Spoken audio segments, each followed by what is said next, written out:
Kahit hingal kabayo na kami, na-enjoy pa rin namin ang mga ahon. At mas lalong nag-enjoy kami sa aming susunod na nakita. Basic, sir.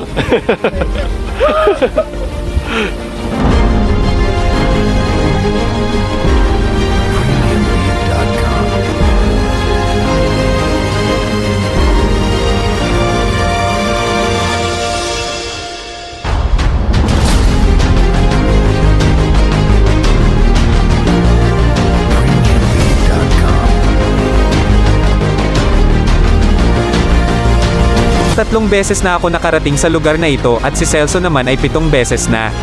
Pero, hinding-hindi kami nagsawa sa ganda ng mga tanawin dito.